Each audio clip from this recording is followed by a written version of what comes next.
Man, what's up, everybody? Welcome back to another episode of EOS. It's 1090 Jake, but I'm rocking with y'all and y'all rocking with me. And for this video, we're going to be speaking on a new Black Panther Party member that headshotted a Daytona police officer. He's got a $100,000 reward on his head right now, and the manhunt has been going on for over 24 hours.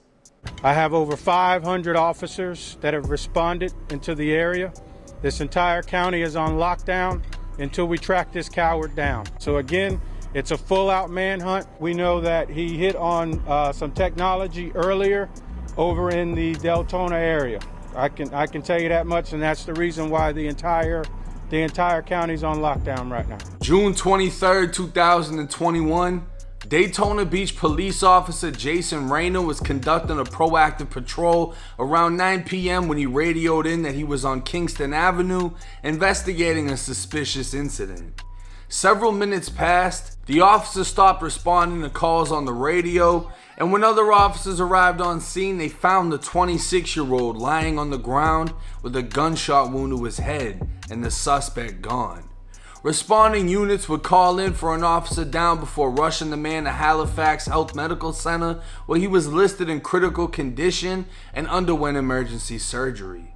The following morning, the Daytona Beach police chief would hold a press conference detailing what took place, stating the officer came in contact with a quote-unquote coward who was sitting inside of a 2016 Honda with the California tag. The man would turn his body before producing a weapon and firing a bullet into the officer's head, dropping him to the ground. The shooter was identified as 29-year-old Othel Wallace, who's known as Ozone on Facebook, and as of July 15th, Ozone is the newest recruit in the new Black Panther Party. On top of that, he marched with the NFAC, short for the Not Fucking Around Coalition, the same group that marched through Stone Mountain, the known KKK gathering place with the nation's largest Confederate memorial. But the NFAC would be laughed at after one of its members was seen on video dropping his rifle magazine while marching, while another member accidentally shot 3 other members, and their leader would go on to make a video attempting to explain the shooting while not knowing what the fuck he's talking about when explaining the function of a rifle. So while they look like a serious all-black militia, they lost a lot of credibility, and their leader is facing federal charges after pointing a rifle at an officer at a protest.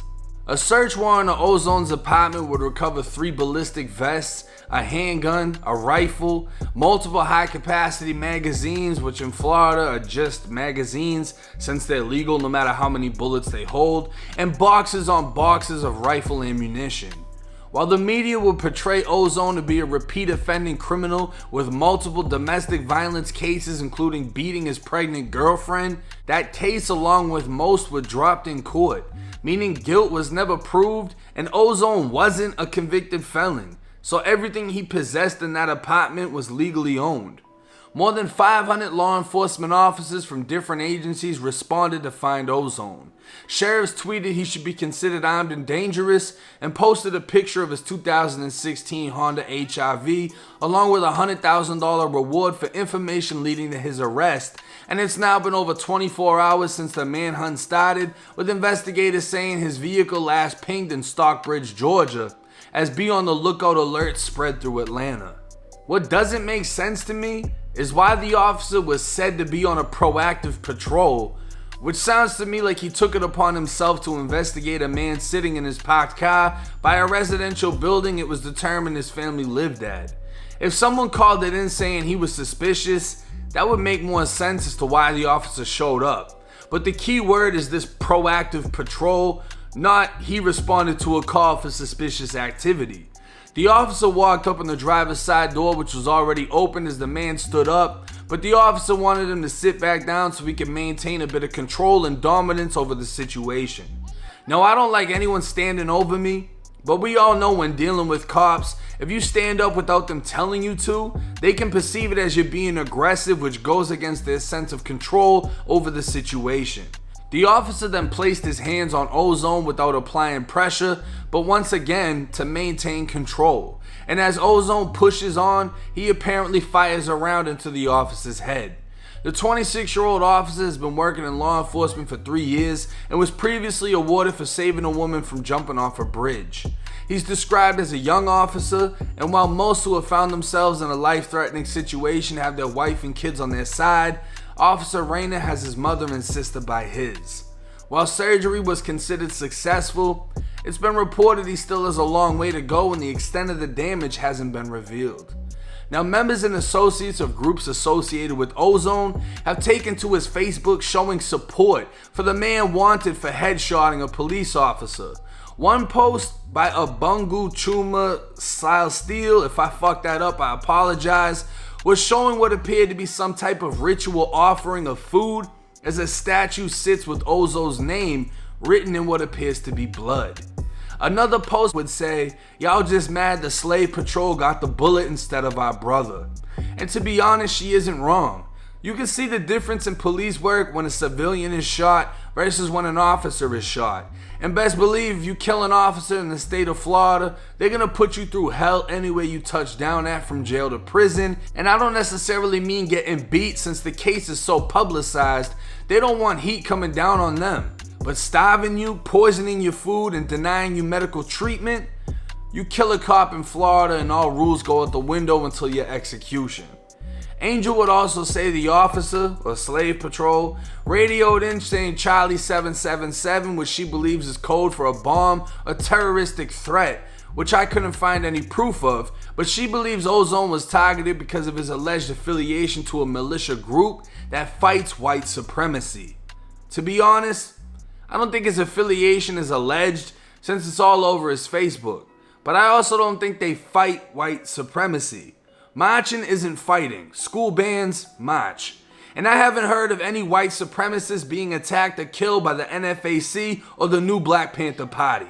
An example of fighting white supremacy would be a race war in a California prison yard, or a white kid with a swastika at a Florida JIT camp. At the end of the day, we don't know if his affiliation was even known to the officer, and if that played a part in his proactive patrol, or if he just wanted to question a black man in a parking spot.